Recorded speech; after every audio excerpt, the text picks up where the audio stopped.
O título da mensagem de hoje é E Disse Deus. Você sabia que há poder nas suas palavras? Há poder naquilo que você diz. O ser humano, ele tem um poder incrível quando ele abre a boca. E se tem. Muitas vezes nós usamos a nossa boca para acalmar tumultos. Quem nunca precisou de alguém para acalmar um tumulto que estava no seu coração? E Deus envia pessoas na hora certa, com palavras certas, para falar no íntimo da nossa alma. Mas a gente sabe também que existem pessoas que têm um poder absurdo de mudar e transformar a paz do ambiente aonde elas estão, num lugar hostil, num lugar de guerra, num lugar de tormenta. Sabe, às vezes eu e você, nós falamos coisas impensadas, e eu queria que você soubesse que você vai colher exatamente aquilo que você plantou com as suas palavras. Isso é algo que eu e você, nós precisamos pensar muito bem naquilo que nós vamos dizer. A palavra, ela tem um destino certo. Sabe, depois a palavra, ela se torna uma flecha, e a flecha, ela só para quando ela atinge o seu alvo.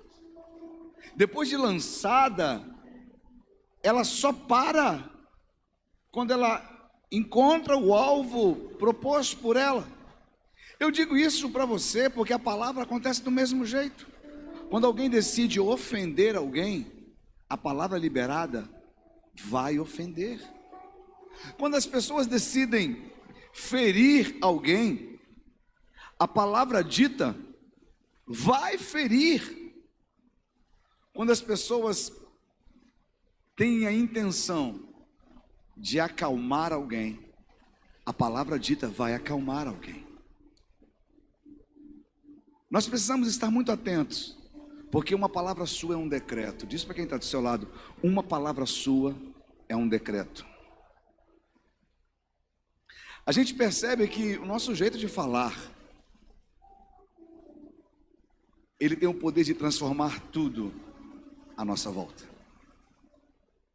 Eu não sei se muita gente já teve a oportunidade de ter um gabinete comigo, de estar sentado à mesa comigo, e eu faço questão de ter uma voz branda, uma voz tranquila, porque normalmente quem senta à mesa para pedir ajuda já está com o coração turbulento, já está com o coração temeroso, já está com o coração magoado, corrompido, e uma palavra minha ali dita de uma forma errada pode roubar a paz ainda mais de alguém.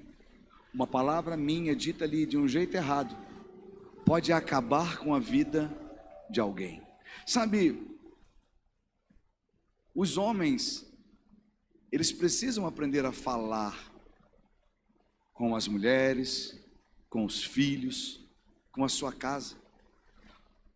Tem homem que simplesmente não fala, e o teu silêncio já diz tudo. Tem um dito popular que diz que quem cala. Então, às vezes, a tua ausência de palavras é a autorização para o mal governar sobre a tua casa, da insegurança habitar sobre a vida dos seus filhos. A tua ausência de palavras, às vezes, é suficiente para que as pessoas errem o caminho, porque homem, pai, dá destino. Pai é aquele que diz para o filho: vamos por aqui. Marido é aquele que diz para a esposa: confia, eu sou o sacerdote da casa, eu sei para onde nós estamos indo. Uma palavra de um homem dentro de casa, bem dita, ela traz segurança, ela traz paz, ela traz destino. Uma palavra de um homem maldita dentro de casa, uma palavra dita de forma ríspida, de forma agressiva, tem o poder de corromper um coração que ama. Quantos adolescentes nós atendemos que dizem: meu pai não sabe falar comigo, Meu pai não sabe falar com minha mãe. Meu pai não sabe, meu pai só grita, xinga, ofende. E essas palavras vão marcando o coração das nossas crianças. Essas palavras vão ferindo o coração dos nossos filhos. E ao invés de nós criarmos uma geração sadia, nós estamos criando uma geração pior do que essa que já é. Que isso, pastor? Sim. Nós precisamos aprender a falar. Agora, se tem alguém que tem um poder absurdo de mudar o ambiente, é a esposa, é a mulher. Eu vou dizer para você por quê. A casa pode estar um caos, pode estar uma brigaiada, pode estar tudo fora do lugar. Se a mulher acorda decidida a colocar as coisas em ordem, sem gritar, sem ofender, sem humilhar, quando uma mulher decide falar de maneira sábia e calmamente, os ânimos se assentam. Mas também quando o homem, quando o lar, quando o filho, quando as coisas estão muito bem. Imagine uma mesa preparada. E agora não vou nem falar da mulher. Imagine uma mesa preparada, onde todos estão à mesa, posta, todo mundo bonito, arrumadinho para tomar o café.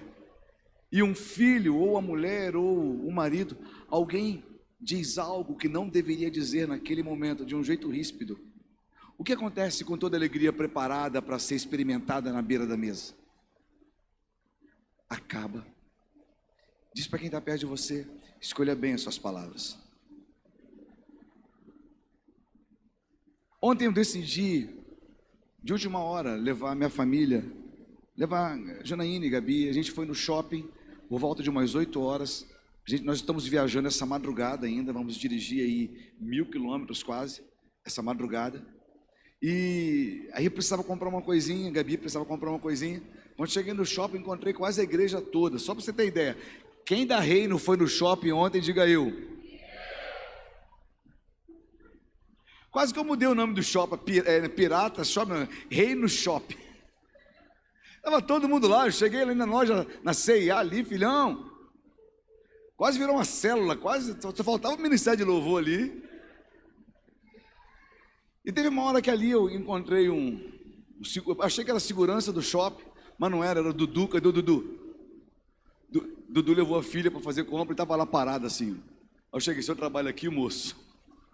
Aí ele, não, estou esperando a filha experimentar uma roupa. O homem faz assim mesmo no shopping, né? E eu conversando com ele, e a gente estava falando acerca de palavras. Mal ele sabia que a nossa conversa ontem estava influenciando a mensagem de hoje. E ele disse para mim, pastor, o senhor tem razão, aquela palavra que o senhor fala, que a palavra certa, ela vem 5 segundos depois que você fala a palavra errada, é verdade. Eu vou traduzir e explicar isso para você. Às vezes nós estamos num momento tão altivo de discussão, às vezes a gente está num momento tão violento de confronto, e a gente não precisava falar de um jeito, mas de um jeito impulsivo a gente falou. E depois que você falou, você olha no rosto da pessoa. E depois que você vê os olhos arregalados da pessoa, a flecha já atingiu o alvo. Você já feriu aquele coração. Aquele coração que ama você, com aquela palavra maldita saída da sua boca, começa a fazer aquele coração que tem você dentro sangrar. Mas aí você diz, por que eu não pensei antes de falar? A palavra certa, ela sai 5 segundos depois que você diz a palavra errada. Sabe, meu querido, aí as pessoas perguntam, pastor, mas como que eu vou dizer a palavra certa primeiro? Aí eu passei aquela técnica do creme cracker, bota 4 creme cracker no bolso, vai ter que dar resposta, enfia os 4 na boca de uma vez só. Depois que você comer tudo, pensar, você fala. Pastor, o que é isso? Não, estou brincando, é só uma ilustração. Mas eu quero dizer que você precisa aprender a medir as suas palavras.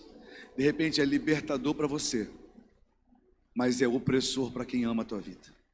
E quando você vê, você já xingou um filho, já ofendeu um filho, já magoou uma esposa, já magoou um pai, um marido, já feriu o coração de um pastor, já feriu o coração de uma ovelha. Tudo isso porque você foi impulsivo em suas palavras. Sabe, quando nós pensamos dessa forma, que as nossas palavras têm um poder absurdo, nós começamos a rever algumas coisas que a gente disse lá atrás. É um acordo que você fez com palavras, que depois que você fez, você se lascou. Você fala, cara, eu não devia ter dito sim. Alguém já passou por isso? Mas na impulsividade, sim. E aí depois você pensou, cara, não vou poder. Mas você já deu tua palavra e agora? Você se torna refém daquilo que você fala. Sabe, quando a gente pensa dessa forma, a gente vai entender quão poderosa é a nossa palavra. E se a tua palavra ela é poderosa, e a tua palavra tem o poder de mudar o ambiente à sua volta, porque a boca fala aquilo que o coração, mas o coração está cheio daquilo que a sua mente maquina. Tem um autor, se não me engano, não sei se é John Stott, que ele diz que aquilo que você pensa determina aquilo que você sente, e aquilo que você sente determina aquilo que você faz, aquilo que você fala. Então o segredo não é a boca, mas é a mente. Provérbios 23, 3, ele tem a parte A do versículo, diz mais ou menos assim: assim como o homem pensa, ele é. Ou seja, aquilo que você deseja, aquilo que você define no campo da tua mente, se colocado em prática, se dito, se crido, se profetizado, se você agir, as coisas à sua volta vão acontecer. Um ambiente de milagres, ele é gerado assim. Ele é dessa forma. Você quer ver? Quantos aqui creem que Jesus cura? E quem Jesus vai usar para curar?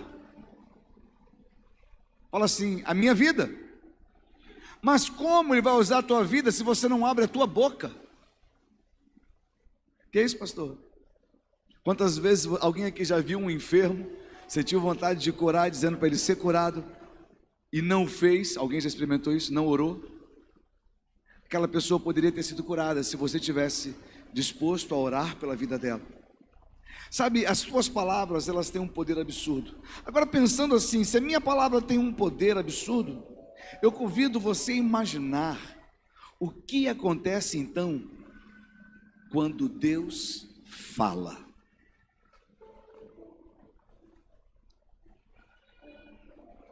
O que acontece quando Deus fala? O título da mensagem de hoje é E disse Deus. Vamos ler um texto bíblico, está no livro de Gênesis, no capítulo 1, verso 3.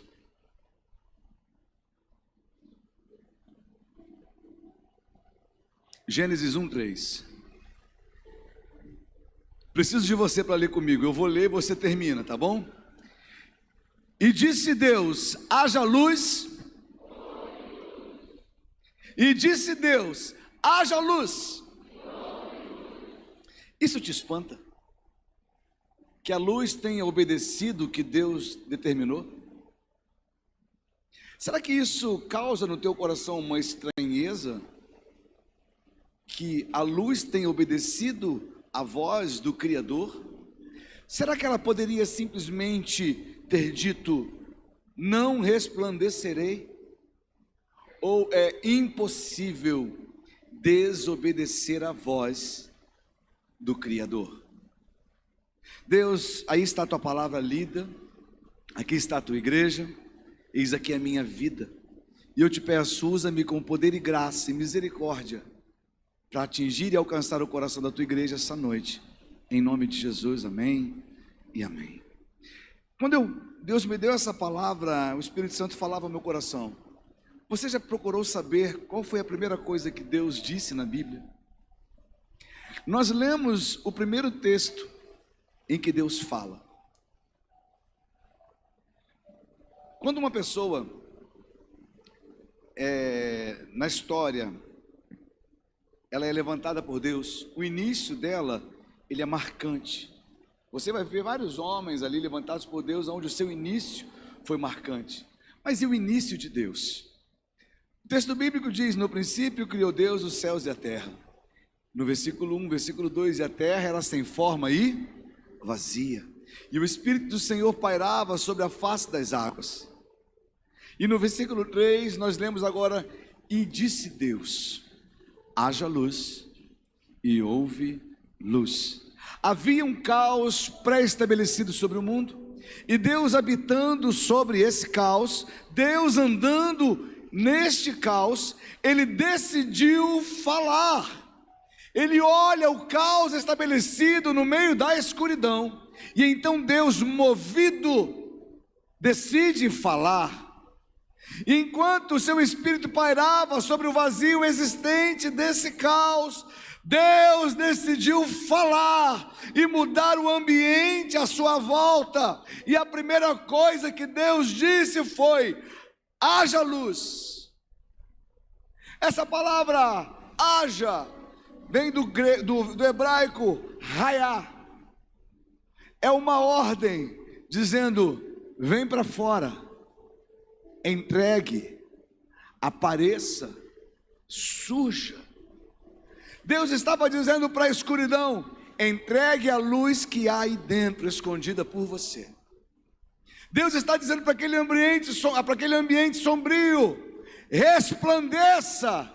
A ordem é de Deus, e do caos, da escuridão, o texto diz que a luz resplandeceu. Que luz é essa? O sol e as estrelas ainda não haviam sido criados, mas a luz houve por intermédio da voz do Criador.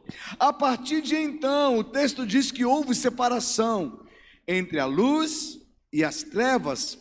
Essa foi a ação tão incrível que no primeiro dia de criação, Deus fez só isso. E houve separação entre as trevas e a luz, e viu Deus que era bom. E aí foi tarde e manhã do primeiro dia. A escuridão que o mundo experimentava, ela escondia o caos à sua volta. Deus, ele pairava sobre as águas, mas à sua volta ninguém via o caos. Só que Deus decidiu revelar esse caos para que as coisas fossem organizadas à luz do dia. A primeira coisa que eu quero compartilhar com você hoje é: quando Deus fala, o caos é revelado. Eu digo isso porque às vezes eu e você, nós temos um terrível medo de nos aproximarmos de Deus. Por que um medo? Porque o ser humano às vezes tem medo de se achegar até Deus? Porque quanto mais perto da luz, tudo se revela.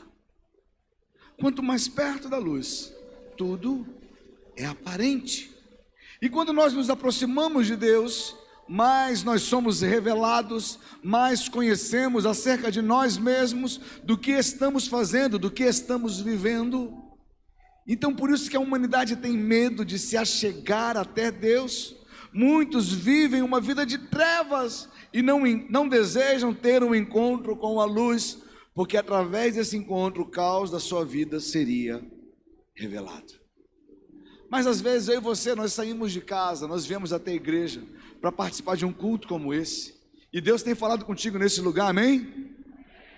E eu tenho certeza disso. Nós viemos para um ambiente, para um espaço de culto como esse, desfrutamos de um momento de adoração gostoso, de um momento de palavra, mas chega nesse momento de palavra, muitos aí estão dizendo: cara, parece que o pastor tinha se assentado na nossa mesa hoje, parece que ele viu a gente conversando no almoço, olha, no café da manhã. Será que alguém passou para o pastor aquela mensagem que me mandaram por WhatsApp? Sabe, porque a palavra que ele está falando é tudo que eu estou vivendo. Alguém já falou dessa forma na igreja? Você falou, diga eu. Querido, ninguém me falou de você. Eu não estava lá. Só que a tua colocação está certa com a pessoa errada. Você está dizendo: será que o pastor estava lá? E a colocação certa: certamente O Espírito de Deus estava assentado comigo àquela mesa. Quando eu comecei a abrir o meu coração para chorar, Ele ouviu o meu choro. Certamente Ele viu quando eu estava com medo. Certamente Ele viu quando eu fui afrontado. Ele viu quando eu fui ofendido. Certamente Deus ouviu o meu coração, sem que eu houvesse dito uma só palavra. Mas agora, nesse momento coletivo, Ele fala de um jeito muito individual comigo. E Ele está falando comigo. Sabe, quando Deus fala, o caos é revelado. Mas por que isso acontece? Deus, Ele ilumina aquele caos para organizar o que estava tumultuado. Não se limpa uma casa de madrugada com a luz apagada. Se limpa. A gente precisa acender a luz, a gente precisa abrir a janela, a gente precisa iluminar o quarto, a gente precisa iluminar a casa, porque a gente só consegue colocar as coisas em ordem quando a gente sabe com clareza o que está acontecendo. Algumas pessoas chegam na igreja com os seus diversos problemas, com as suas diversas crises, e eu atendo no meu gabinete e a gente vai conversando, e eu pergunto não, eu sempre digo a seguinte frase: pronto, vim ouvir você. E a pessoa começa a falar, e ela começa a falar aquilo que ela sente por necessidade de falar. Nós precisamos abrir o coração, sim. E a função pastoral, a função de um líder de célula, a função de um supervisor, de um coordenador, a função de alguém que está cuidando da sua vida, não é falar os seus ouvidos, mas é ouvir o que você está falando. Você precisa falar. E por falar nisso, só um adendo. Tem líder de célula aí? Se tem, diga eu. Vocês me amam? É só metade me ama, viu, né? De importância não, eu amo vocês. Deixa eu dar uma dica para vocês. Líder de célula não prega na célula, não fala muito na célula, ele proporciona o diálogo da célula. Líder, se você tiver que falar, vai conversar com a tua esposa depois, ela tem muita coisa para falar contigo. Mulher, tiver que falar, vai falar com o teu marido, ele vai querer te ouvir. Mas na célula você promove a comunhão dos irmãos, deixa eles falarem. Posso ouvir um amém? Amém. Eu falo isso porque no começo eu pequei muito com isso, que eu falo muito. Eu fui liderar a célula, eu falava, eu olhava para a cara das minhas ovelhas, elas estavam loucas para falar, que é a única oportunidade que elas têm para falar é na célula, só que eu não deixava elas falar.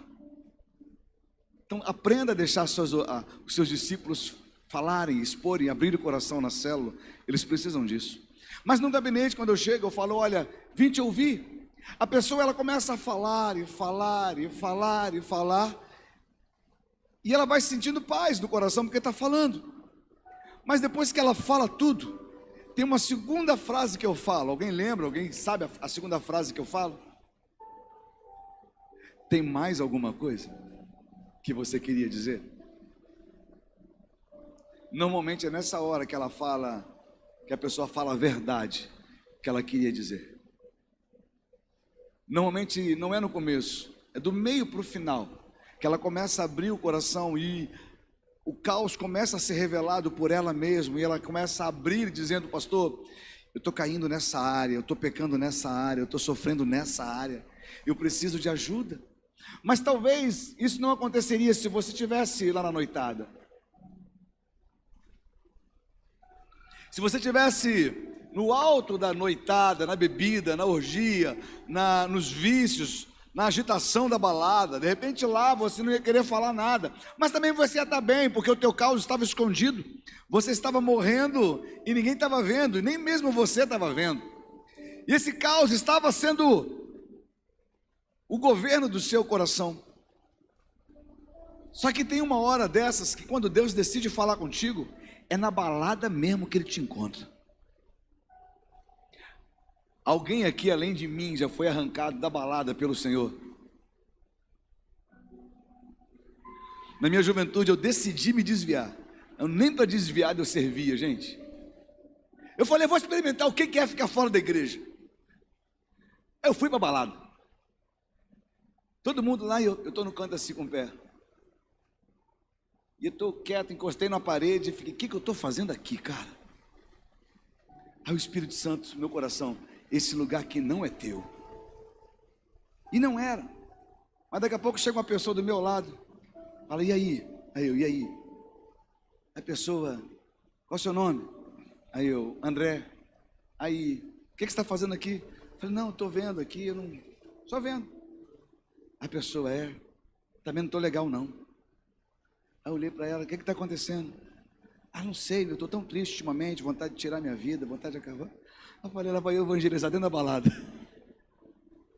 Ah, o Espírito Santo, seu lugar não é aqui, você não foi feito para isso. Aquilo que está no teu coração não é para te matar, mas é para te levar para a eternidade. Sai deste ambiente, sai deste lugar. Meu querido, quando Deus fala, o caos é revelado, e ele é revelado para quê? Para a sua vida começar a ter destino, a ir para o lugar. Fala assim, o caos da minha vida só prevalece enquanto Deus está calado. Só que Deus fala o tempo todo, querido. Deus está falando hoje neste lugar, e enquanto o Senhor está falando, você está fazendo uma reflexão de toda a tua história, de toda a tua vida, de todos os momentos, de quem você é, do que você está passando, o que você tem se tornado. Só que eu tenho aprendido também que quando Deus fala, Ele não fala só para expor o teu caos. Quando Deus fala, o caos se organiza. Que isso? Quando Deus fala, haja luz, houve luz.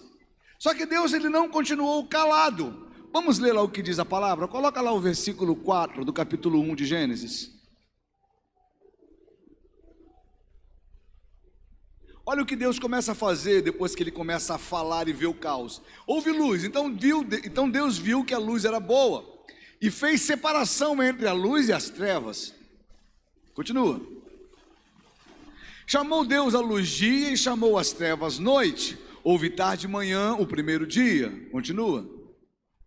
E Deus disse, haja um firmamento no meio das águas e separação entre águas e águas. Percebe que ele começa a organizar aquela bagunça que estava sobre a terra. E Deus fez o firmamento e a separação entre as águas debaixo do firmamento e as águas acima do firmamento, e assim aconteceu. Próximo. E Deus chamou o firmamento de céus. E houve tarde e manhã o segundo dia. E Deus disse, ajuntem-se as águas debaixo dos céus num só lugar, e apareça uma porção seca, e assim aconteceu. Deus chamou a porção seca terra, e ao ajuntamento das águas chamou mares, e Deus viu que isso era bom. E Deus disse que a terra produza relva, ervas que deem semente e árvores frutíferas que deem fruto segundo a sua espécie, cuja semente esteja no fruto sobre a terra, e assim aconteceu. E a terra produziu relva, ervas que davam sementes segundo a sua espécie, e árvores que davam fruto, cuja semente estava nele conforme a sua espécie, e Deus viu que isso era bom. Houve tarde e manhã, o terceiro dia. Continua. E Deus disse, que haja luzeiros no firmamento dos céus para fazerem separação entre o dia e a noite, e sejam eles para os sinais, para estações, para dias, para anos. E sirvam os luzeiros no firmamento dos céus para iluminar a terra, e assim aconteceu. Deus fez os dois grandes luzeiros, o maior para governar o dia e o menor para governar a noite, e ele fez também as estrelas, e as colocou no firmamento dos céus para iluminarem a terra, para governarem o dia e a noite, fazerem separação entre a luz e as trevas, e Deus viu que isso era bom. Houve tarde e manhã, o quarto dia. E Deus disse que as águas sejam povoadas de enxames de seres vivos, e as aves voem sobre a terra, sobre o firmamento dos céus. Assim Deus criou as grandes criaturas marinhas e todos os seres vivos que se movem, os quais povoam as águas segundo as suas espécies, e todas as aves segundo as suas espécies. E Deus viu que isso era bom. E Deus os abençoou dizendo: sejam fecundos, multipliquem-se e encham as águas dos mares, e na terra se multipliquem as aves. Houve tarde e manhã, o quinto dia. Você percebe que Deus ele clareia tudo, e a partir da claridade ele começa a colocar ordem no caos. Deus ele traz à luz o tumulto que havia, e a partir então deste momento, Deus começa a organizar, a separar, a colocar em ordem as coisas. Mas até este momento, o homem ainda não havia sido criado.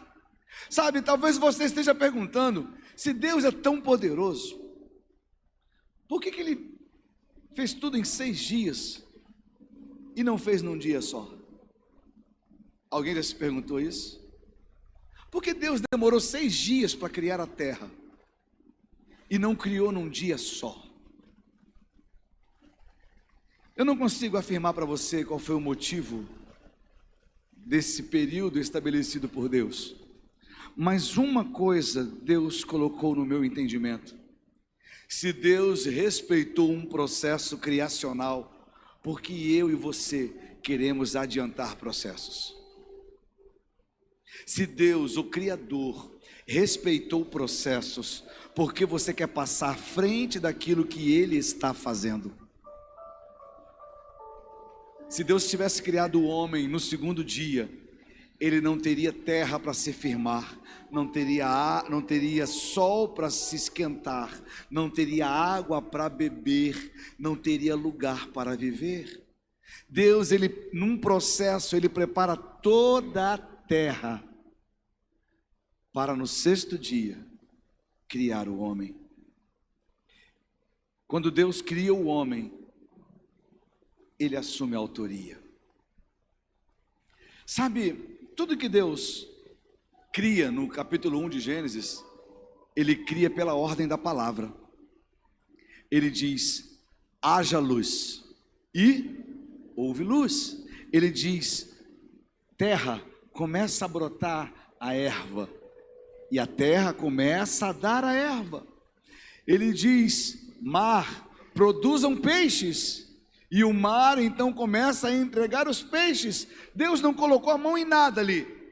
Deus simplesmente decidiu falar. E quando Deus fala, a criação. Quando Deus fala, a criação. Coloca lá o versículo 26.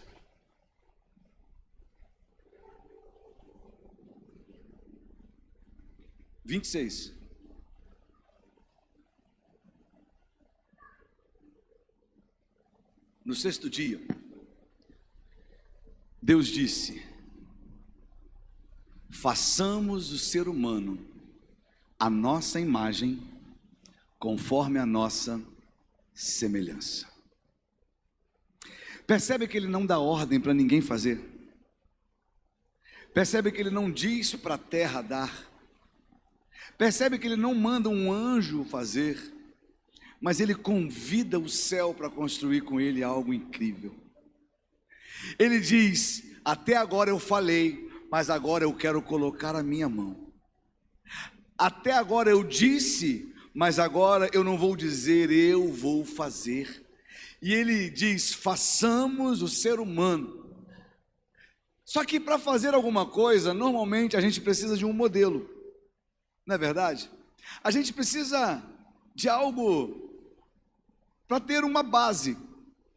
A partir de alguma coisa nós criamos, né? O que Deus precisa para criar? Repete assim comigo: o caos, o vácuo é a matéria-prima que Deus usa. Deus precisa do nada para fazer tudo, gente. E às vezes a gente fica dando opções para Deus fazer alguma coisa. Deus não precisa das suas opções, Ele precisa da sua obediência, aquilo que Ele está falando, aquilo que Ele está fazendo. Sabe, Deus ele disse: façamos o homem à nossa imagem e à nossa semelhança. De manhã eu usei um exemplo, eu vou citar parte do exemplo que eu usei aqui. Hoje em dia, a gente vê uma mania de as pessoas, uma dizendo para a outra: você tem filho? A pessoa: não, não tem filho não. Aí: não, não tem, não, hoje eu resolvi ser pai de pet.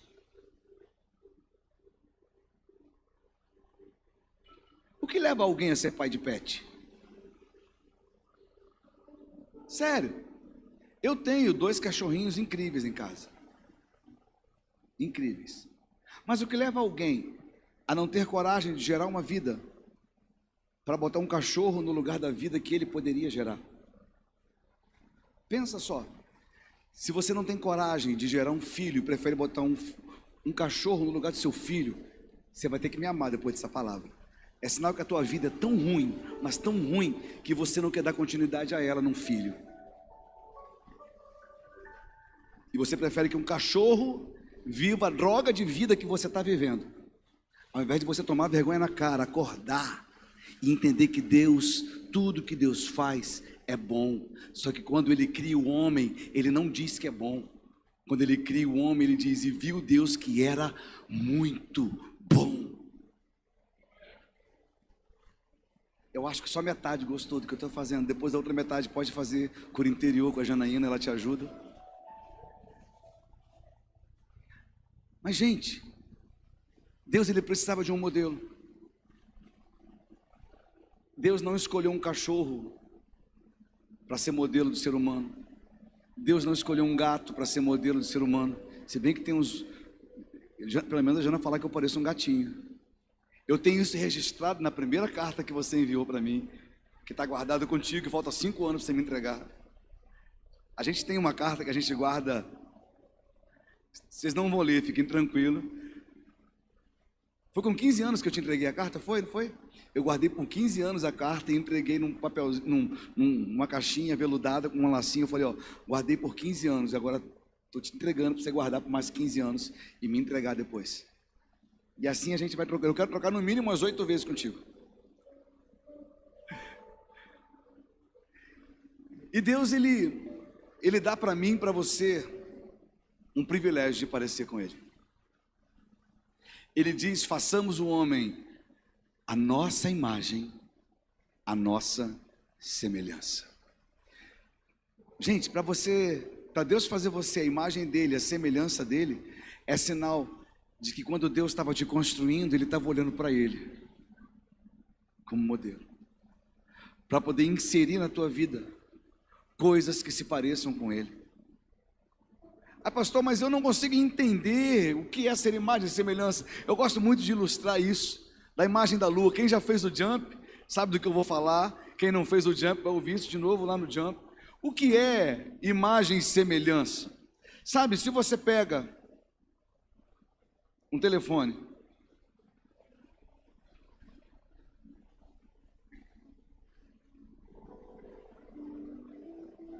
quem é? Quem é? Quem? Não é. É a minha imagem e a minha semelhança, porque o André está aqui. A originalidade está aqui. Aqui é a imagem e semelhança, o que reflete a minha imagem. Quando Deus cria o ser humano, Ele não cria outro dele, mas Ele cria algo que tem a impressão dele. Consegue entender? Algo que reflete Ele. Eu vou colocar de um jeito mais prático para você. Imagine você andando numa fazenda, sem luz de poste, e lá tem um lago, calmo. E em cima desse lago tem uma ponte, bonita, segura de andar, larga. Se eu vou falar isso, se eu falo com uma ponte comum, tem mulher que fala, não suba aí nem a força. Mas imagine uma ponte cortando esse lago, segura, protegida, e não tem uma luz, mas quando você olha para o alto, está uma lua cheia, daquela gigante, em cima, e aonde você olha à sua volta, está tudo iluminado. Conseguiram entender, ver a visão? Beleza? Aí imagine você chegando em cima desta ponte, olhando para o lago, aquela água parada. O que você está vendo refletido no lago? O que você está vendo? A minha? Ajuda aí, gente. O que está em cima no céu? E o que está refletido no lago? Posso dizer que é a lua? É o quê? É a imagem da lua. Todo mundo está vendo a lua refletida no lago. Aí eu pego uma pedra, jogo no lago. O que acontece com a água do lago? Começa a ficar turva. Eu estou olhando ali, eu vejo a lua? Vejo. Só que eu vejo ela distorcida. É ou não é verdade? Mas aquela água, aquela onda vai durar quanto tempo? Ali, muito ou pouco tempo? Quando aquela onda parar, o que eu volto a enxergar em cima da água? A lua. O que eu quero dizer nessa história linda? Você é a água desse lago. E você foi chamado para refletir o Deus que brilha sobre a tua vida. Essa pedra é o pecado, que distorce um pouco a imagem de Deus na sua vida. Só que quando você peca uma vez, se arrepende, o que acontece com a água? Ela para. E as pessoas começam a olhar para você e começam a ver Deus sendo refletido de novo através da sua vida. Mas isso não é o privilégio do pastor, isso é o privilégio de todos. Meu amado, meu querido, as pessoas dizem: pastor, você é louco, você conversa com todo mundo, você fala com bêbado, você fala com drogado, você fala com bandido, você fala com prostituta, você fala com todo tipo de classe de gente. Eu falo, por que eu falo? Porque todos eles, na eternidade, foram criados à imagem e à semelhança de Deus. O problema é que tem muita pedra sendo jogada naquele lugar. Eu tenho que ensinar eles a parar de jogar pedra, porque a água para de um jeito natural, e ela começa a refletir quem Deus é. É por isso que você vem para a igreja, entrega a tua vida para Jesus. Cadê a galera do encontro com Deus? O encontro é? Por isso que essa semana alguns encontraram com vocês na rua e falaram: cara, o que está acontecendo contigo que você está diferente? Alguém ouviu isso essa semana? Está diferente, teu rosto está diferente, o que está acontecendo contigo? Você não fez muita coisa não, é Deus quem está fazendo muita coisa na sua vida. Essa água turva, essa água bagunçada que está parando, e Deus começa a se mostrar através da sua vida. Sabe quando Deus ele fala, o caos da nossa vida começa a ser organizado. Quando Deus se manifesta, o caos da nossa vida começa a ser colocado em ordem. Então Deus, quando ele cria o homem, depois de o caos organizado, ele diz: olha, está tudo pronto, agora falta a cereja do bolo. Façamos o homem a nossa imagem e semelhança. Deus revela a luz, arruma o caos, prepara o jardim. Eu achei linda essa imagem do jardim. E depois de tudo pronto, Deus diz para você: o teu lugar está pronto. E Ele insere o ser humano num mundo organizado. Ele insere o ser humano num mundo criado.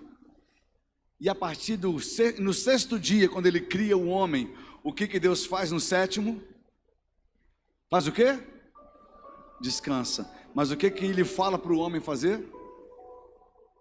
Coloca lá o versículo 28, se não me engano.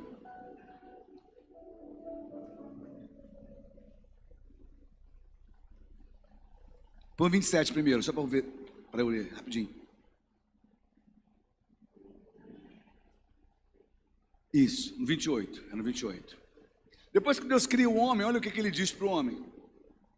28. E Deus os abençoou e lhes disse. Depois que Deus cria, Deus fala. E quando Deus fala, Ele não fala para fazer. Repete comigo: Deus fala fazendo. Toda a história que nós lemos até agora, quando Deus falou, aconteceu na hora. Então Deus ele vai dizer algo para o ser humano agora, para o homem criado. O que Ele diz para o homem? Sejam fecundos, multipliquem-se, encham a terra e sujeitem-na. Pode deixar parado. O que Ele diz? Sejam. Vocês estão aí, gente? O que isso quer dizer? Deus não te fez estéril.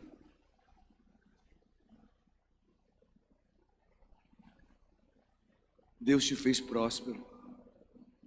Deus te fez capaz. Sabe, a todo tempo o diabo está falando no ouvido de muita gente. Só que tem muita gente que prefere ouvir o que o inimigo está falando e dar as costas para aquilo que Deus falou. Quantas vezes Deus falou haja luz? Quantas vezes? E depois que Deus falou, aconteceu. Quantas vezes Deus precisa repetir para você uma promessa que Ele já te fez?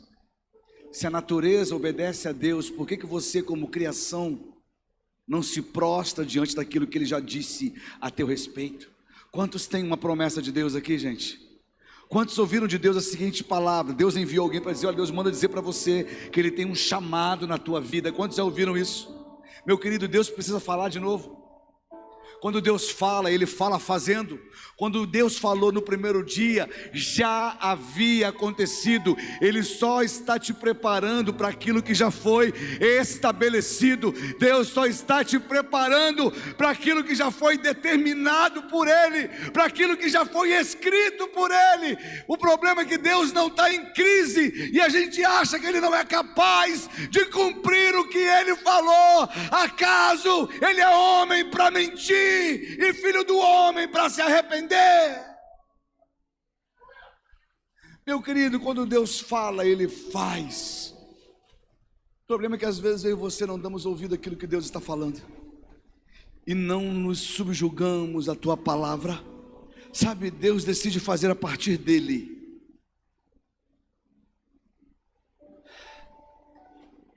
Sabe qual a sua origem? Tem muita gente que está preocupado para onde vai. Pergunta para quem está do seu lado assim, ó: de onde você veio? Aí você diz: eu vim do ventre da minha mãe. Esse corpo corruptível veio.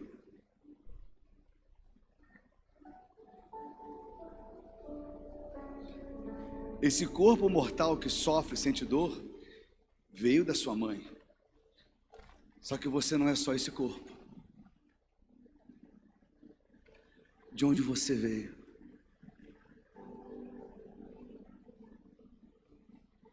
Será que você consegue dizer: eu vim de Deus? O façamos de Deus continua acontecendo todos os dias, todos os dias, todos os dias. O façamos de Deus continua acontecendo todos os dias a partir de você. Quem aqui programou um filho? Chegou para a esposa e falou: olha, a gente vai ter um filho. Quem aqui? Gente, é gostoso, não é? A gente vai ter um filho. Aí você já tem a esposa, já tem a casa, aí arruma o quarto, compra as coisas, e numa decisão de amor, você coabita com a tua esposa, e a partir dali você começa a gerar um filho. E você cria expectativas por 9 meses, até tomá-lo pelos braços na primeira vez. É ou não é verdade? Você foi gerado por Deus. Eu imagino Deus olhando para a eternidade dizendo: já tenho anjos, já tenho os querubins, já tenho os serafins, eu tenho um caos estabelecido, e o caos estabelecido é o lugar perfeito para fazer o quarto do meu filho. Eu vou botar em ordem aquela bagunça, eu vou botar em ordem aquele lugar, e Deus desce na terra. Alguns teólogos dizem que primeiro o diabo desceu e tocou horror na criação primária que Deus fez. Mas eu imagino Deus descendo, dizendo: esse lugar não é para você, sai. Vai para o canto, porque aqui vai ser a habitação dos meus filhos. E Deus começa a colocar em ordem um caos na terra. E Ele começa a preparar tudo. Ele começa a preparar a tua casa, Ele começa a preparar a rua, Ele começa a preparar o jardim, o sol. Deus prepara tudo. Enquanto Deus está preparando tudo, no primeiro, no segundo, no terceiro, no quarto, no quinto dia, eu imagino, na teologia tem uma frase chamada incurvatus in si. O que isso significa? É uma frase em latim que diz: como que Deus criaria uma coisa que não seria Ele mesmo? Se só Ele era tudo. E alguns teólogos dizem que numa posição de uma mulher ou na posição de alguém que quer gerar, ele traz dentro dele, ele diz: façamos o homem. A partir de quem? A partir de mim.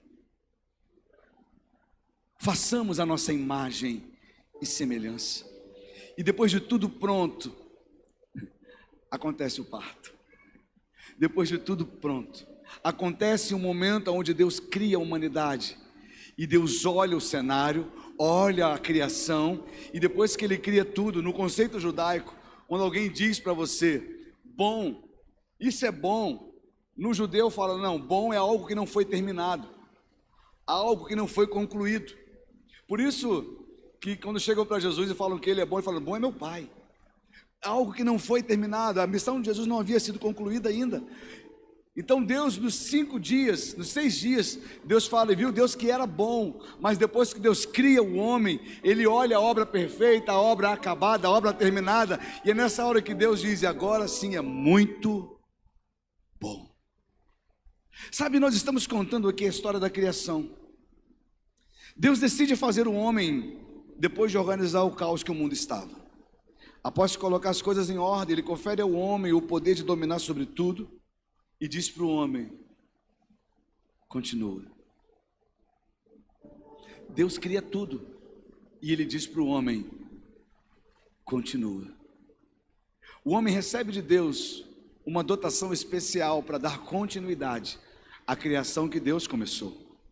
Porém o homem, quando recebe um mundo feito, organizado, limpo, equalizado, o ser humano tem o poder de transformar o mundo num caos novamente. Sabe, essa história que eu contei não é só a história da criação do mundo, mas é a história da criação da sua vida. Um dia Deus chegou, olhou para você e a vida que você levava, e o Espírito do Senhor decidiu pairar sobre a tua vida no caos em que você vivia. E num momento glorioso, Ele chega para você e diz, haja luz. E naquela hora é você e Ele. E você tem um encontro com Ele, e você começa a ver quem você é, e ter a convicção de quem Deus é.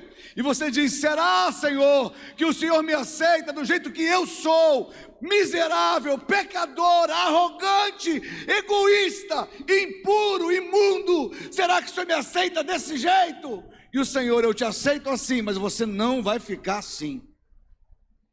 Eu vou transformar a tua vida, eu vou mudar a sua vida, eu vou lavar a tua vida. Às vezes a gente acha que é a gente que tem que se limpar de tudo para vir para Jesus. Projeta para mim lá Efésios 5, 27.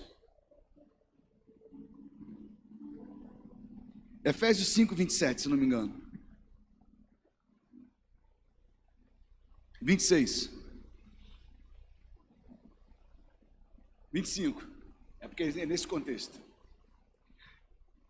O apóstolo Paulo, ele usa esse texto para falar para os maridos tratarem as suas esposas como Cristo trata a igreja. E olha como Cristo trata a igreja. Olha, maridos, que cada um de vocês ame a sua esposa como também Cristo amou a igreja e se entregou por ela. 26. O que Cristo fez com a igreja? Para que ele morreu para que a santificasse. Primeira coisa que Jesus faz com a igreja é santificar ela. É a igreja que se santifica? Ou é Cristo que santifica a igreja? Hein? É Cristo que santifica a igreja. A santificação não vem pelos seus meios, mas vem pela glória dele na sua vida. E ele continua dizendo, olha, Cristo morreu para que santificasse a igreja, tendo-a purificado por meio da lavagem de água pela palavra. Tem muita gente que fala, eu preciso de libertação. Não, você precisa sentar na igreja, escutar a palavra e falar, essa é minha. Deus está falando comigo. Tem gente que acha que, não, e sabe, tá? Vou lá porque o pastor vai orar por mim, botar a mão na minha cabeça, vai tirar esse demônio que atormenta a minha vida. Demônio sai em nome de Jesus. Agora o ego, o caráter, só é transformado através de arrependimento. Demônio a gente expulsa, caráter, você se arrepende. Sabe, Jesus ele pega a igreja, ele começa a lavar a igreja pelo quê? Pela palavra. Me diz se quando você vem num lugar como esse e você recebe uma palavra como essa, a vontade que dá é de, cara, eu preciso parar com essas coisas. Eu preciso mudar. Até quando eu vou me sujeitar a viver essa porcaria de vida que eu estou vivendo? Todo dia a mesma coisa. Uma hora ou outra as pessoas vão descobrir o que eu estou fazendo. Uma hora ou outra minha esposa vai ver o que eu estou fazendo. Uma hora ou outra meu pai vai ver o que eu estou fazendo. Uma hora ou outra a polícia vai descobrir o que eu estou fazendo. Uma hora ou outra o pastor vai descobrir o que eu estou fazendo. Coloca lá o versículo, varão. Varou, é a varinha que está lá em cima, né? Deixa lá o versículo. Tendo-a purificado por meio da palavra. Continua no 27. O que Jesus continua fazendo? Para que ele limpa a igreja? Ele fala, ó, para apresentar para ele mesmo. Ele fala, eu sei que você não consegue se limpar. Eu sei que você não consegue fazer sozinho. Mas eu quero fazer na sua vida. Porque eu quero me deleitar em quem você é. Eu estava conversando com Jana essa semana, tadinha, às vezes eu pego muito no pé dela. Mas eu estava dizendo, gente, por que o homem gosta de sair do lado de uma mulher bonita? Alguém já sabe responder isso aí? Quando eu falo de uma mulher bonita, é sua esposa, tá? Cara de pau, olha para tua mulher. Janaína se arrumou hoje em casa, tá bom, amor? Amor, tá linda. Aí ela foi e botou outra blusa, eu falei, nossa, essa ficou muito bonita. Aí ela foi e botou essa que ela tá hoje, eu falei, Jana, essa aí ficou perfeita. Ela, mas tem, tá perfeita. Vai assim, não muda não. Por que um homem gosta? Ó, você viu como é que tá bonitona hoje? Já elogiou? Maridão, já elogiou tua esposa hoje? Não! Vou te dar 2 segundos para olhar para ela e falar assim, uau! Uau! Sabe por quê? O homem gosta de andar na rua, do lado, dizendo o seguinte: é ou não é? Quando eu namorava a Janaína, era mais novinha, eu tinha que andar com segurança atrás dela. Assim. Aí ela veio de Itatiaia, né? Aí estava aqui no vilarejo, chegou aqui no vilarejo uma vez próximo a um carnaval, estava cheio o vilarejo, eu estava atrás conversando com um amigo e ela na frente, indo no mercado ou para comprar alguma coisa. Daqui a pouco ela passou, 2 caras parou, olhou para ela assim, falou assim, rapaz. Aí eu parei do lado. Parei do lado, olhei para eles. Mulherão, né?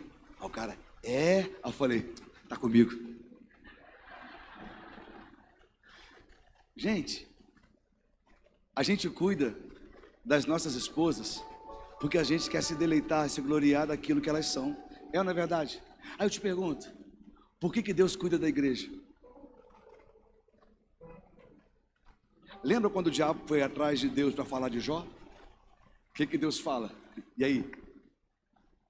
De meu servo Jó, homem fiel, íntegro, temente a mim. Olha a alegria que eu tenho dele.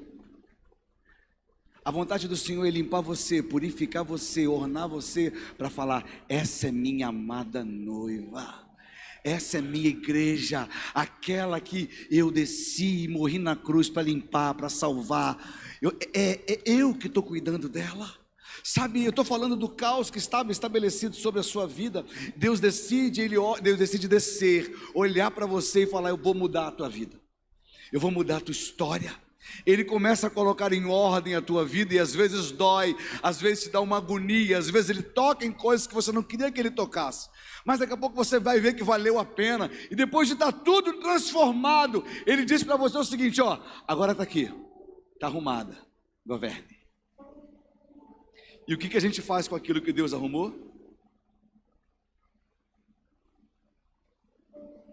O que você faz com aquilo que Deus corrigiu? O que você faz com aquilo que Deus purificou? O que você faz com aquilo que Deus transformou? Normalmente, se você para de ouvir a Deus, você transforma num caos novamente. E de repente você está aí dizendo, pastor, não devia ter saído da igreja. Pastor, não devia ter abandonado Jesus. Pastor, depois que eu abandonei Jesus, eu abandonei meu emprego, eu abandonei minha família, eu abandonei a minha moral, eu abandonei tudo, a minha vida hoje não tem sentido, a minha vida hoje está um caos novamente. Só que por mais que a tua vida esteja um caos, repete comigo: Deus não está calado. Deus continua falando, querido, e Ele está dizendo para você hoje: haja luz, haja luz. Para cada caos estabelecido, existe uma voz de governo da parte de Deus dizendo: haja luz. E hoje Deus te convida para colocar as coisas turbulentas da sua vida para fora e deixar Ele assumir o primeiro lugar. Deus convida você hoje a ouvir o som da sua voz. O façamos de Deus ainda está ecoando sobre a terra, e hoje Ele escolheu a tua vida para mudar a tua história. Existe uma voz bradando do céu em tua direção esta noite, dizendo que Ele faz novo todas as coisas. Não coloque uma muralha entre você e Deus. Permita que Deus mude a tua vida hoje. Permita que Deus mude a tua história hoje. Permita que Deus transforme esse caos num jardim novamente.